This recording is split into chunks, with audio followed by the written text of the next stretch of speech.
À toi qui sens l'appel de Marie-Madeleine, de la Mère Divine, toi qui marches depuis déjà longtemps, mais qui cherches un lieu où déposer ton feu, ton amour, ta foi. Ici, tu es chez toi. Dans ce sanctuaire sonore, je partage des instants de vie, des témoignages, des rituels, des prières et des enseignements nés de mon chemin de prêtresse et de femme médecine, pour nourrir ton service, ton incarnation et ton lien au vivant. Si tu veux aller plus loin, si tu ressens le besoin d'être guidé, inspiré, soutenu dans la durée, je t'invite à t'inscrire à ma newsletter, dont tu trouveras le lien dans la description.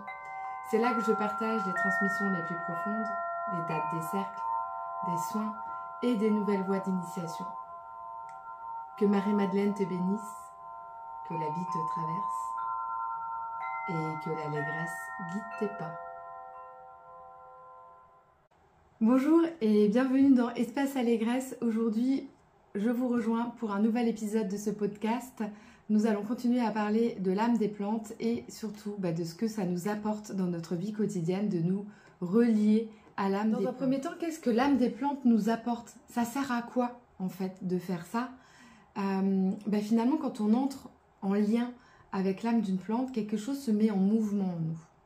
C'est pas une réaction chimique, c'est une mutation intérieure. C'est un appel à redevenir vibratoirement vivant, vivante. Car l'âme de la plante, elle va pas agir sur le symptôme, elle va venir agir sur le sens profond de la blessure. Se relier à l'âme de la plante, finalement, c'est une médecine de l'âme. La plante vient souvent nous toucher là où le verbe ou les mots ne suffisent plus. Là où la parole se brise, là où le mental ne peut pas accéder. Et elle agit comme un miroir doux, mais radical. Elle révèle à la fois nos blessures enfuies, elle nous rappelle à notre conscience nos aspirations profondes, elle nous reconnecte à notre innocence première, celle d'avant, les masques que l'on a choisi de porter pour se protéger. Et finalement, l'aromathérapeute suisse Dominique Baudou, elle dit des huiles essentielles qu'elles sont des portails vers des mémoires archétypales. Et l'ethnobotaniste Terence McKenna parlait des plantes comme de véritables enseignants capables de nous reconnecter avec l'invisible. Et je les rejoins tout à fait sur ces termes-là. Comme je le disais dans le précédent épisode de ce podcast, moi j'ai pu expérimenter ça à travers cette voie des arbres et ces 8 arbres maîtres qui m'ont été transmis pour évoluer sur mon chemin de vie et qui m'ont permis aujourd'hui d'être dans une vérité plus proche, plus importante que je l'étais il y a quelques années. Parce que à chaque instant de ma vie, à chaque passage de ma vie, ils ont agi pour moi comme des miroirs, venant révéler ce avec quoi je n'étais pas en paix. Et par les activations énergétiques qu'ils me transmettaient et les constellations que j'ai fait avec eux, j'ai pu me libérer d'un certain nombre de blocages que j'avais qui me permettent aujourd'hui de reprendre la parole à travers ce podcast. C'est pourquoi certaines plantes, même très simples, peuvent provoquer des libérations émotionnelles très puissantes. Bien évidemment, on va parler de la lavande. On peut en parler de la lavande. On dit qu'elle calme les terreurs les plus anciennes. Mais certaines personnes sont incapables de sentir l'odeur de la lavande. Pourquoi? Parce que la lavande ramène à l'archétype de la mère. Alors si je ne suis pas en paix avec le principe de la mère, ou tout simplement avec ma mère, l'odeur de la lavande va être insupportable pour moi. On dit que la rose guérit le cœur spirituel. Mais si je ne suis pas en paix avec certaines gardiennes qui guident, qui transmettent la rose, par exemple comme Marie-Madeleine, je vais avoir du mal à me relier totalement à l'esprit de la rose. Moi, ça m'est arrivé dans un soin que j'ai reçu d'une collègue. Et à un moment donné, guidée de méditation, elle montrait un calice avec une rose rouge à l'intérieur. Ben moi, j'ai pas eu la rose rouge. Moi, j'ai eu un serpent avec du bouleau dedans. Parce que j'étais pas en paix à l'époque avec ce que représente Marie-Madeleine. Donc, les plantes viennent nous montrer, viennent nous enseigner ce avec quoi on n'est pas en paix. On dit que l'encens ouvre à la transcendance, que le cèdre restaure la dignité, le bouleau ramène à l'énergie de la mère et des lignées féminines, le chêne, les lignées masculines. Voilà pour les arbres. Mais il y a, au niveau des huiles essentielles, des essences qui viennent d'une manière très précise, chirurgicale, venir nous guider sur certains points de notre vie. Alors, dans la voie alchimique, on dit que chaque élément entre en contact avec le feu sacré de la conscience et est appelé à se purifier, à s'élever et à se transformer. Et la plante, dans cette logique, devient donc un agent de transmutation. Elle va permettre de dissoudre l'ombre, de clarifier l'émotion et de réveiller ou révéler la lumière intérieure. Et finalement, c'est exactement ce que vit la personne qui s'offre à une plante sacrée, non pas en la consommant, mais en la reconnaissant comme guide.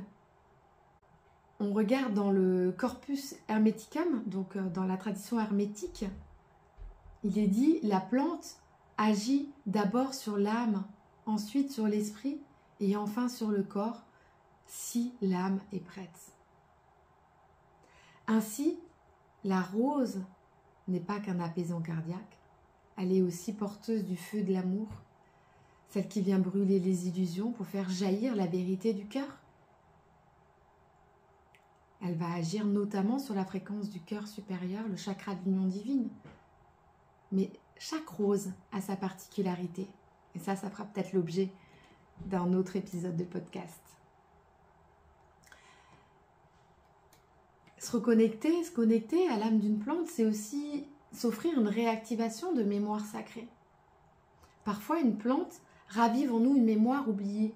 Je vous ai parlé avant du chêne et du bouleau qui ravive ces mémoires ancestrales de nos lignées. Mais le hêtre nous relie à nos mémoires karmiques. Mais les plantes peuvent aussi nous raviver des moments d'extase qui ont été vécus dans cette vie ou dans une autre vie, un savoir ancestral transmis dans un cercle de femmes, un lien profond avec un lieu ou un arbre maître. Et finalement, c'est ce que j'appelle souvent la mémoire végétale sacrée. Finalement, certaines personnes reconnectent simplement leur mission d'âme en recevant une onction de nard, de rose ou de myrrhe, parce que profondément, ça les ramène à leur essence profonde à elles. Et c'est pas parce que ces huiles soignent, même si elles soignent, mais parce qu'elles réactivent une mission d'âme oubliée. Et l'âme de la plante, finalement, elle va ouvrir une porte temporelle, spatio-temporelle, un souvenir vibratoire, un fil qui nous relie à notre lignée d'âme. Finalement, quand on accueille l'âme d'une plante, on reçoit l'enseignement, ce que je dois comprendre, une guérison, ce que je dois transformer, et une élévation, ce que je suis appelée à incarner. Et la plante devient ainsi un partenaire de notre propre alchimie intérieure. Elle nous rend à notre vérité essentielle, celle qui n'a jamais été perdue, mais seulement oubliée. Alors finalement, là, je vous ai beaucoup parlé des arbres, mais on pourrait se demander quel est le lien entre l'âme des plantes et les onctions. Finalement, l'huile est comme une matrice d'incarnation et de transmutation. Et dans les traditions anciennes, on oint pas pour parfumer, on oint pour guérir, pour honorer, sacraliser et initier. Et on ne va pas choisir n'importe quelle huile, on choisit celle dont l'âme végétale est appelée à entrer en résonance avec l'âme humaine. Et poser une onction, oindre, c'est un acte alchimique. C'est déjà une alchimie en soi, parce qu'il unit 3 dimensions. Le corps par le toucher sacré, l'âme par la présence vibratoire de la plante et l'esprit par l'intention sacrée qui anime le geste. Et donc aussi par ce à quoi on est relié quand on fait l'onction, donc ce qui nous traverse et qui est plus grand que nous. Et finalement, l'huile végétale devient ici le support de l'âme végétale, de l'essence de la plante. Elle va conserver cette mémoire et la rendre transmissible à travers le corps. Donc dans la tradition chrétienne, on l'a vu, hein, les onctions sont réservées au moment sacré, au sacrement, baptême, aux guérisons, au sacre et à l'extrême onction bien évidemment. Mais avant, en Égypte, en Grèce, en Mésopotamie, on utilisait les huiles pour préparer bien évidemment le corps à la mort, mais aussi pour initier une prêtresse ou un roi, pour ancrer dans la chair la présence d'un dieu ou d'un guide. Donc ça ancre aussi l'âme de ce végétal comme guide pour nous. L'huile est lumière, l'huile est feu, l'huile est l'âme d'une plante devenue visible. Hermès. Dans l'aromathérapie ou dans le rituel d'onction, dans la science des myrophores, on considère l'huile essentielle comme le souffle spirituel de la plante. C'est encore au-delà de l'âme, c'est l'esprit de la plante. Et elle est obtenue par distillation, donc par séparation du subtil et du dense, comme dans tout processus alchimique. Finalement, le cèdre, par exemple, va permettre de s'ancrer, mais aussi de se relier aux ancêtres. La myrrhe va nous permettre de nous ouvrir à l'oubli du moi pour entrer dans le mystère et nous reconnecter à ce qu'il y a de plus divin en nous. Le nard élève l'âme vers sa mission divine. La rose de Damas guérit les blessures du féminin sacré. Finalement, quand tu déposes une goutte de rose sur ton cœur, tu ne poses pas qu'un parfum. Tu appelles l'esprit de la rose à venir épouser ton corps et tu vis une fusion vibratoire, un acte alchimique. Les onctions sont donc des mémoires de prêtresse. Les myrophores, dont j'ai parlé dans le premier et deuxième épisode, dont Marie-Madeleine est l'une des figures les plus connues, et Isis aussi, étaient donc des gardiennes des huiles sacrées, des huiles essentielles. Elles savaient finalement composer l'huile selon l'âme de la personne, invoquer les esprits des végétaux et poser leurs mains là où l'âme appelait à être touchée. Et l'onction devient alors un rituel de passage, un soin énergétique profond, un sceau spirituel qui inscrit dans la matière une guérison au niveau invisible. Et dans l'évangile de Philippe, il est dit, donc c'est un texte apocryphe, là où l'huile est posée avec foi, l'âme est reconnue et le corps sanctifié. Aujourd'hui, finalement, retrouver cette pratique, c'est réactiver une mémoire sacrée, une médecine qui parle au cœur et au corps sans détour. Finalement, quand je prépare une onction, je ne fais pas qu'un mélange. Je reçois une guidance. Quelle plante appelle? Quelle âme elle souhaite toucher? Quel passage elle est venue accompagner? Car à travers l'onction, l'esprit de la plante entre en contact avec l'humain, avec son âme et son esprit. Et ce contact est un acte de lumière. C'est un acte de guérison profonde. Et c'est pour ça que pour moi, être myrophore aujourd'hui, c'est oui, être porteuse d'huile, mais c'est aussi être une intermédiaire entre les règnes, la messagère d'un amour incarné et la gardienne d'une sagesse oubliée qui revient. On pourrait dire en résumé que les plantes, elles ont une âme et un esprit, que l'onction est finalement le chemin par lequel cet esprit végétal, cet esprit divin du végétal peut entrer en contact avec notre propre essence. C'est un acte alchimique, un acte d'amour, un acte de mémoire. Et aujourd'hui, plus que jamais, ces gestes reviennent parce que la Terre vit un passage planétaire et qu'elle a besoin de se souvenir. Parce que les femmes se réveillent, parce qu'elles sont les gardiennes des passages, parce que les plantes sont prêtes à redevenir nos sœurs, nos enseignantes et nos alliés. Se relier à l'âme des plantes, c'est revenir à une écoute ancienne, celle du silence vibrant, du vivant subtil, du langage oublié de la terre. C'est se rappeler que nous ne sommes jamais séparés, que le végétal n'est pas à notre service, mais en alliance avec nous, qu'il détient des clés de guérison, de réconciliation et de révélation, et que lorsque nous acceptons de marcher à côté du végétal, non plus en prédatrice, mais en femme médecine, en prêtresse, alors le lien se restaure, alors l'alchimie opère, alors la rose parle, le cèdre soutient, la myrrhe console et le nard élève. Et à travers les onctions, nous ne faisons pas qu'utiliser une plante, nous incarnons son âme.